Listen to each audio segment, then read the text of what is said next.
Welcome to Valley Politics. I'm Terry Christensen. Our guest today is Gene Cohen, the new executive officer of the South Bay Labor Council. We'll talk about the state of labor organizing in the Valley and about labor's formidable political operation. And we'll also have questions from a couple of special guests. Later, we'll take a moment to remember Chuck Davidson, who passed away last month. Chuck was a longtime local home builder and a major influence on San Jose politics from the 1960s to the 1990s. And that's what's coming up on Valley Politics.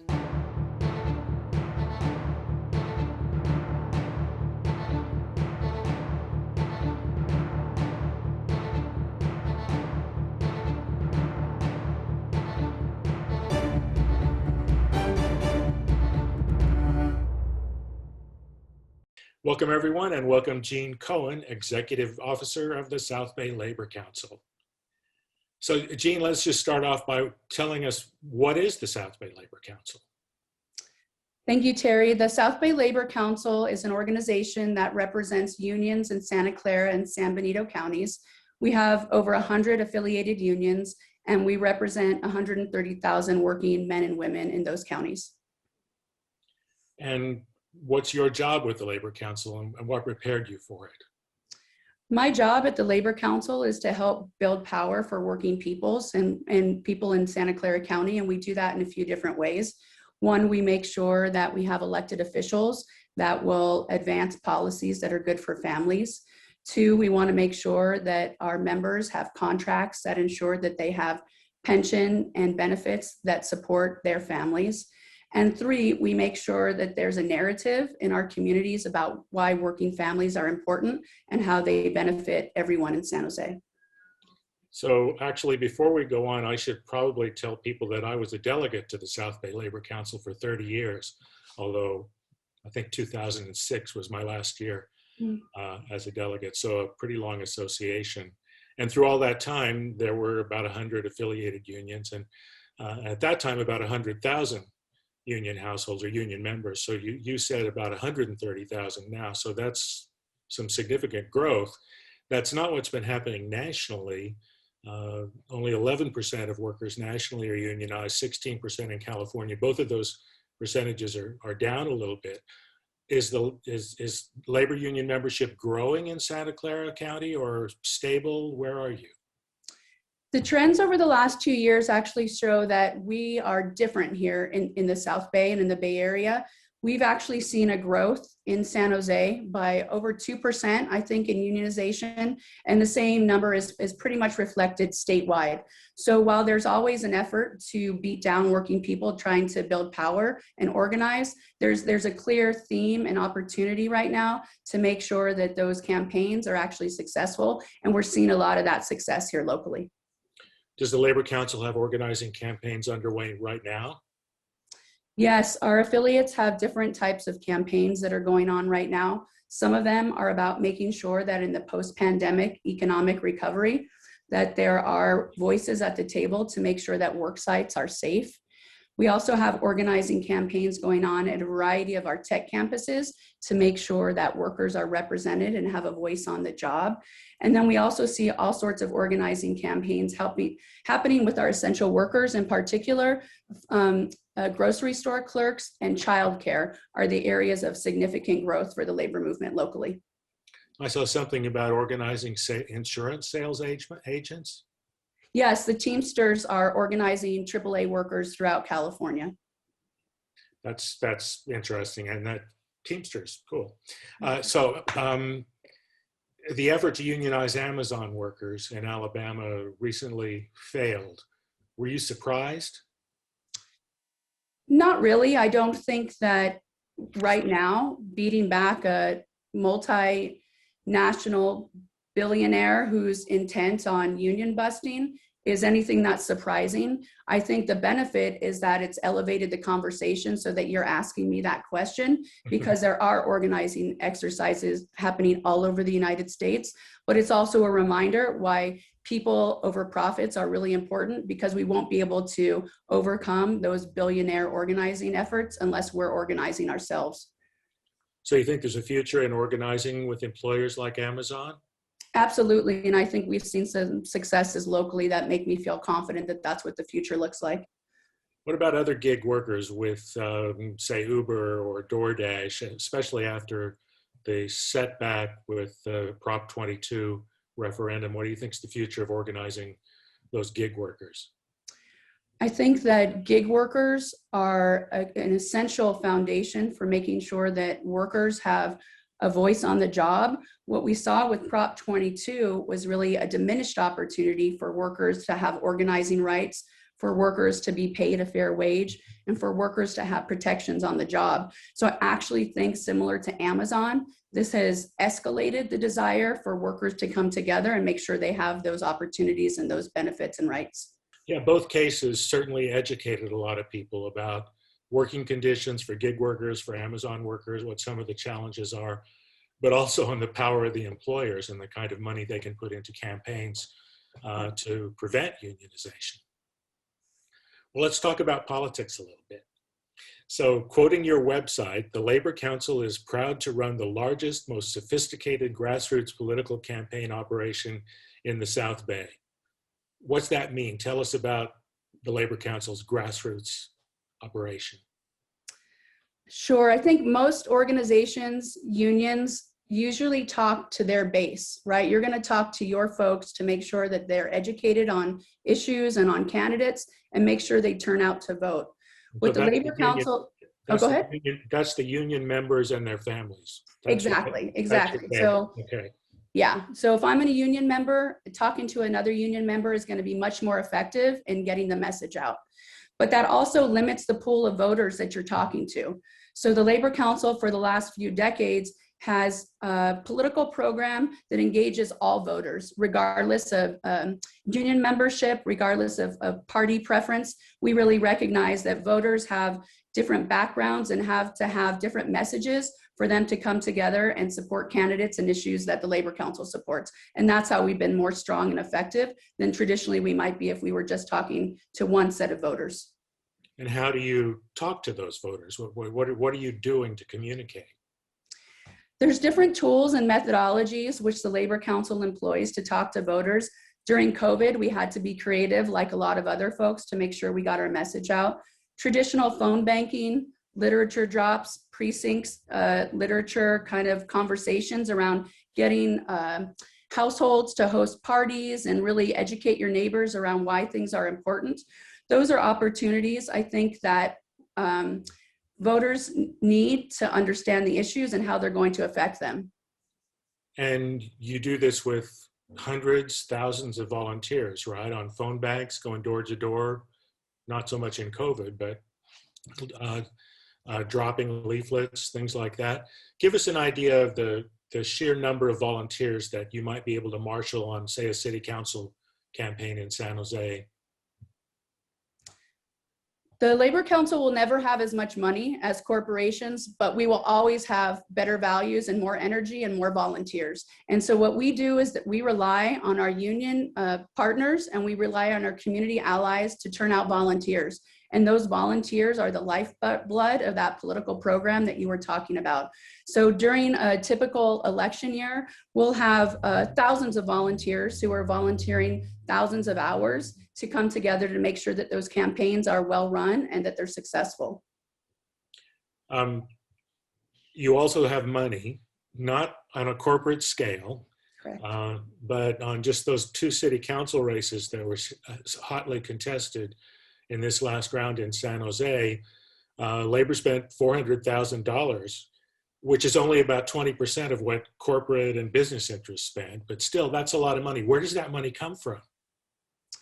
The money comes from union members who select to contribute part of their checks and their salaries to political programs because they know that that's the space where we have to operate to be successful to pass policies for working families. So unlike corporations, unions are democratically run organizations, and union members make their own decisions about how much to contribute to our political programs. So we don't have an unlimited pool to draw from, but we do have resources because our members and affiliates understand the power of politics. The Police Officers Association, or POA, is a union, but they endorsed and spent a lot of money on candidates that were not supported by the South Bay Labor Council. What's the relationship like between the SBLC and the POA? The POA is not an affiliate of the South Bay Labor Council. They're an association that represents workers, and they have their own endorsement process for candidates that's separate from the South Bay Labor Council. The Labor Council for decades has worked with allies and associations on issues of common ground, whether that's getting certain candidates elected or whether that's protecting pensions. And I'm confident that those partnerships will again move forward as it relates to specific issues that affect working families. Okay, thank you. So we have a couple of guest questions for you. The first one is from Gloria Chun Hoo with the League of Women Voters. So here's Gloria. The San Jose City Council has, in recent actions, sometimes been very split on some key votes. Some refer to it as a business versus labor split. Other times it's along racial or ethnic lines. What will you do, Jean, to help remove some of this divisiveness that seems to exist on the San Jose City Council? Thank you.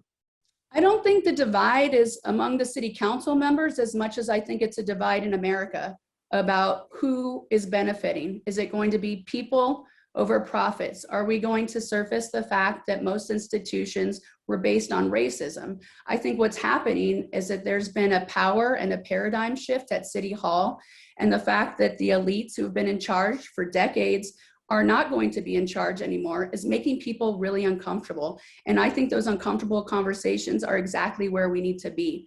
We always have to communicate with dignity and respect, but right now we're in a transition point in this country, and we need to make sure that our council members are elevating those discussions. Do you think the current conversations are being done with dignity and respect? I think we can always do better, and I think there's a great amount of passion and frustration that's been based on years of lack of representation. So I don't not understand where it's coming from, but I think we all have to remind ourselves how to be our best selves in order to have those conversations. I guess the other way to describe the division, the way that Gloria didn't use, is on equity issues, because the pro-labor contingent on the council also thinks of themselves as the equity caucus, and that, of course, equity has become a huge frame through which to look at politics and public policy at many levels. Even the Charter Revision Commission right now is thinking about equity as it looks at charter revision. Well, we have another guest question. This one's from Derrick Seaver. Derrick is the new president and CEO of the Silicon Valley Organization, also known formerly as the Chamber of Commerce. Here's Derrick. Jean, congratulations on your new position, and I look forward to working with you. My question is, what one issue do you believe that labor and business can partner on here in San Jose in the immediate future? Thank you. I'm really enthusiastic about Derrick's leadership at the SVO. I think there's probably two areas of focus right now that we'll be able to partner on. One is just the post-pandemic economic recovery and making sure that businesses and residents of San Jose have the tools and the resources they need so that we can recover in a healthy and responsible way. And then I think the other area that we can work on together is the Google project. I think it's really representative of how community can come together around some complex projects and make sure that it works for all residents and businesses of San Jose. Well, let's stick with Google for a moment since you brought it up. So the SBLC has been a patron of Silicon Valley Rising, which is the advocacy group that for working families that pushed hard for significant community benefits from the big old Google Downtown West project and won those benefits. Google's not a union employer. So aside from these significant community benefits, what can labor hope for from the Google project? Google's not a union employer, but Google's also been a really good partner in figuring out how to make this project work for as many union members as possible. So on the construction side of the Google project, there'll be what's called a project labor agreement. That agreement helps to make sure that there's apprenticeships on the job to make sure that people are being paid a fair wage.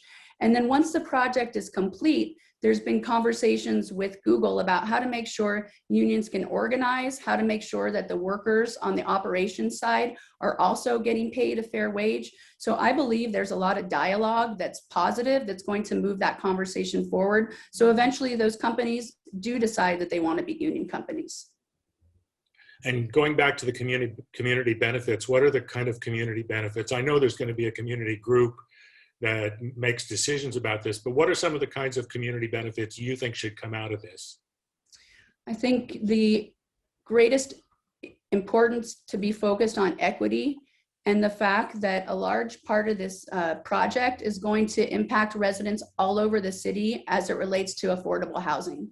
So whether it's the investment in making sure that there are replacement units for the ones that are eliminated because of a development, or making sure that there are new pots of money for home ownership, there are going to be investments in the affordable housing ecosystem for residents of San Jose. Similarly, there's going to be conversations around pipelines for good jobs. How do you make sure that folks from different parts of San Jose are all benefiting from this investment in San Jose?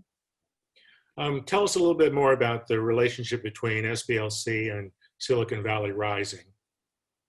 Sure. So Silicon Valley Rising is an organizing body that's a partner with the Labor Council.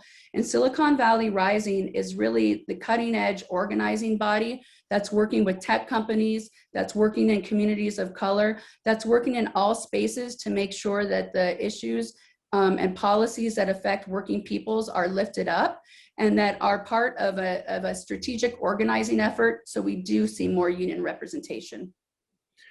Silicon Valley Rising is actually a coalition, and labor, going back to when I was on the Labor Council and well, for decades now, has in our local Labor Council, I should say, has worked hard to develop partnerships with other community groups or communities within the greater Silicon Valley community. Tell us about some of those partnerships. What are some of the other kinds of organizations that labor partners with on issues and Silicon Valley Rising has partnered with? The Google project is an excellent example of what diverse coalition building looks like. We worked with faith-based organizations, PACT. We worked with organizations like Somos Mayfair from the East Side.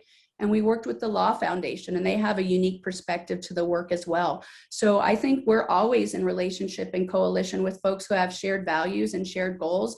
And that's one of the areas that makes the Labor Council more effective and more powerful, because we can't do it on our own. So as you know, a city commission is currently considering changes to San Jose's city charter. Does labor have a view on charter revision? Some changes you'd like to see happen? I think the Charter Commission is really taking a creative and responsible approach to identifying what governance changes could look like in San Jose. One area of specific interest and focus that the Labor Council wants to be invested in is the Fair Elections Initiative. As you know, that was a policy that was introduced to the voters in the last election cycle. We weren't able to get it on the ballot, but we feel confident that our San Jose City Council partners and the residents of San Jose understand why it's important to change the timing of the elections to make sure that working families are actually having a voice and a vote on the elected officials in San Jose. Well, let's be more specific. Why will it matter changing election dates?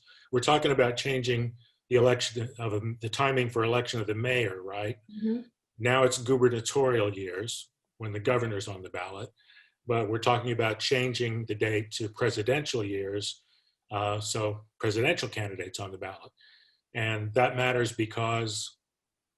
I think there's two reasons why it's critically important. One, it matters because there's a significant uptick in the amount of voters who participate in presidential elections. So just the volume of voters who want to engage is significant.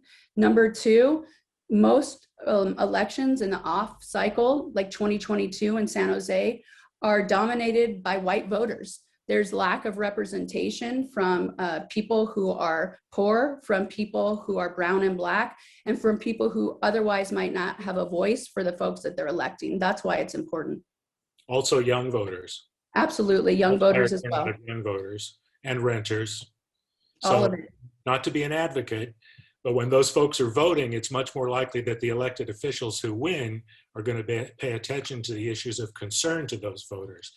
So maybe rent control, maybe climate change for young people, and so on. So it can change policy as well as outcomes. But what do you say to people who say, well, if we're electing a mayor in the presidential year, it will make it harder for people to pay attention to the mayor. They'll be the mayoral campaigns will be overwhelmed by presidential campaigns. So the mayor will be kind of second. I don't know, not at the forefront.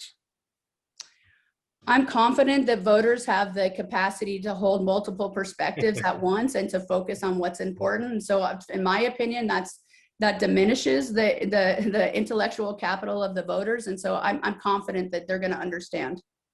It is a big difference in turnout, up to 30, even 40% between those elections, and a very different electorate as well. Is there anything else the Charter Revision Committee is working on that you're following, whether you like it or not?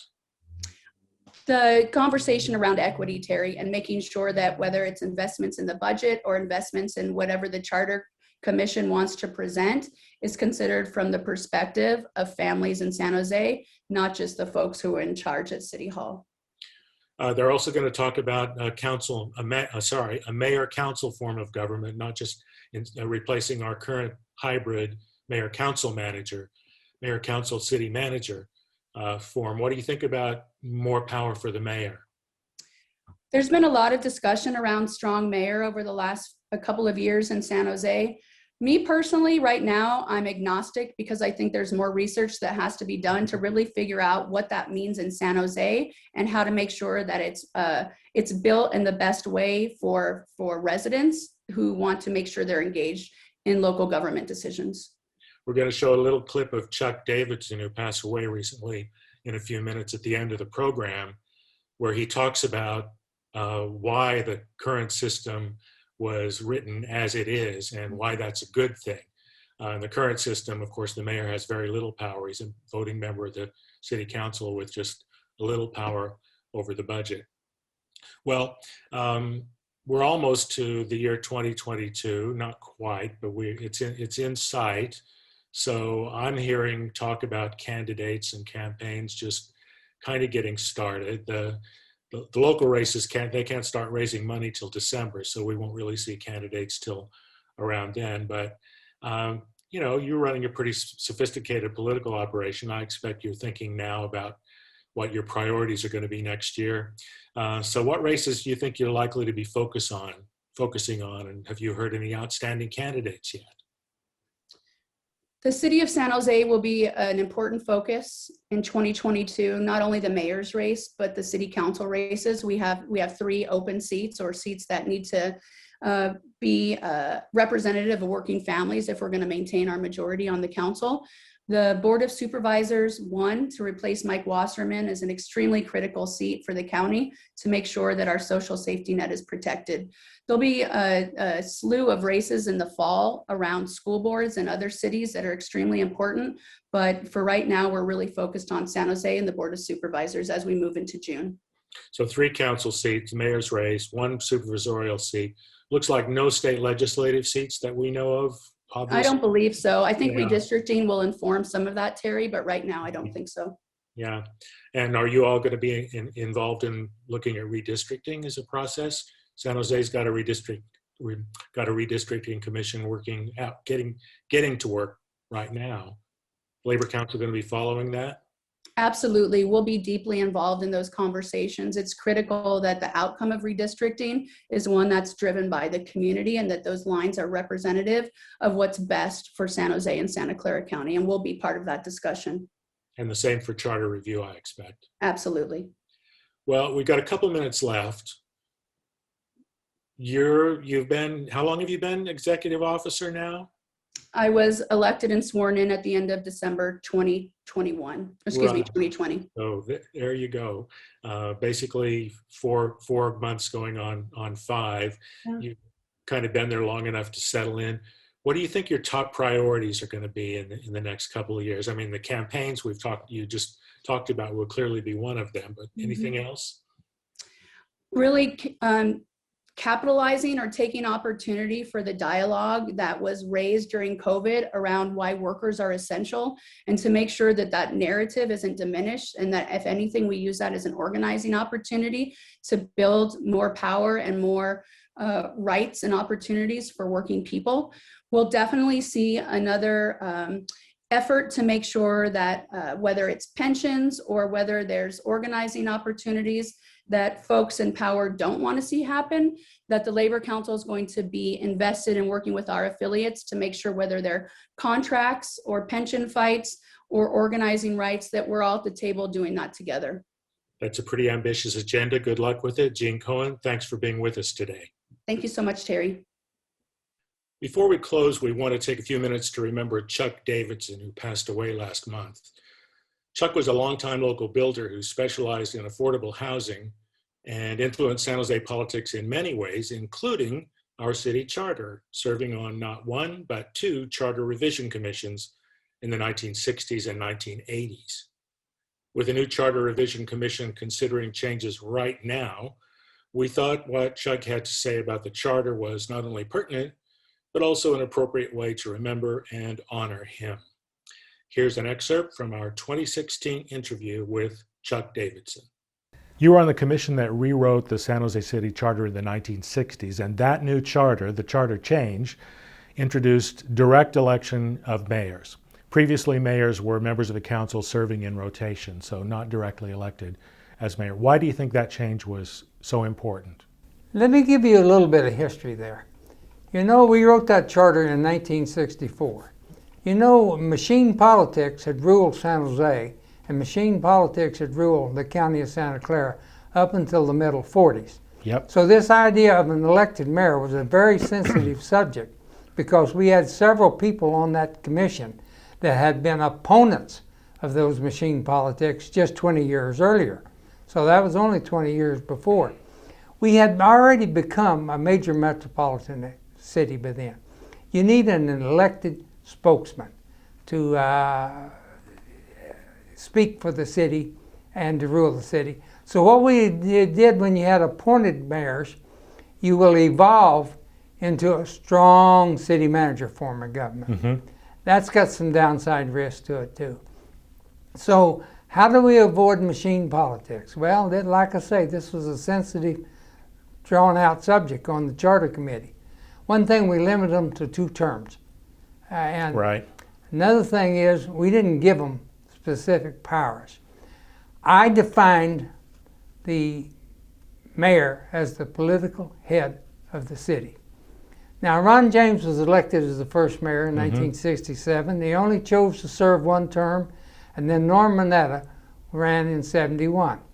Norm came over to my house and spent hours trying to understand, what did I mean by the political head of the city? Yeah. And I said, that means that I give you all the power that you have the leadership ability to take. If you don't have that leadership ability, I'm not going to give it to you by charter. And yes, we did need, you need a check and balance between mayor and a city manager. The appointed city manager, the professional administrator. Yeah. You need a check and balance. Subsequently, we've made some other changes to the charter, including district elections, full-time pay for the city council, more authority and power for the mayor, particularly over the budget. What's your opinion of those changes? I was on that revision committee that came up with district council members, although you could still make some pretty good arguments out, pro and con, over districts. But you know, and I voted for it. When we wrote the charter, council members got $5 a meeting. That was $20 a month. So the new city charter gave them a big pay raise, $400 a month, $600 for the mayor. Yeah. That was still a part-time job, but now it's a full-time job. We'll be back next month with guests representing a new generation of nonprofit leaders. Meanwhile, you can follow us on Facebook, and you can also catch up on all our previous shows on our website at createtvsj.org or on YouTube by searching for Create TV San Jose. And now, That's all, folks. Thanks for watching.